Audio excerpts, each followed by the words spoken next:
বিসমিল্লাহির রহমানির রহিম। আসসালামু আলাইকুম। সম্মানিত ওমান প্রবাসী ভাই ও বোনেরা, আজ রবিবার 23শে মার্চ 2025। আমাকে একজনে প্রশ্ন করছিলেন যে সৌদি আরবের থেকে ভিজিট ভিসা ওমানে আসার পরে সে কি ওমানে ভিসা করতে পারবে কিনা। ওমানে করতে পারবেন ভিসা আপনি, সেটা হচ্ছে ভিজিট ভিসা।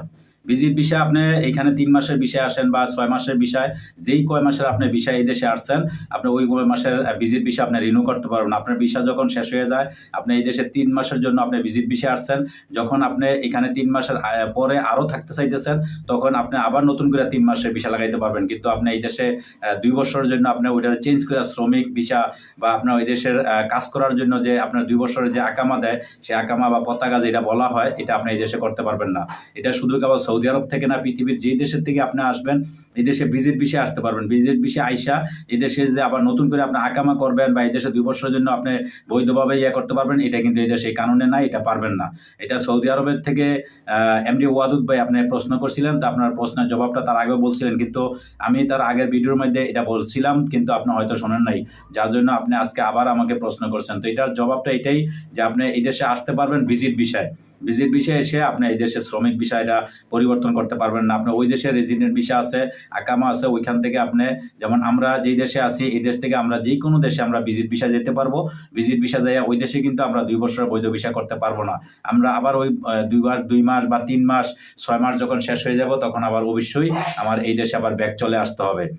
নিশ্চয়ই প্রশ্নের জবাব বুঝতে পারছেন। আর আরেক ভাই প্রশ্ন করছেন যে আউটপাসে গেলে আমি যদি মাল নিতে না পারি, 7 কেজি মাল মাত্র আপনি নিতে পারবো নিজের টাকায়, আউটপাসে গেলে আপনি নিজের টাকায় টিকিট কেটে যাইতে হবে, তাহলে আমার লাভটা কি? তাহলে আমি পুলিশের কাছে ধরা দিয়ে আমি দেশে যাবো, এটাই লাভ।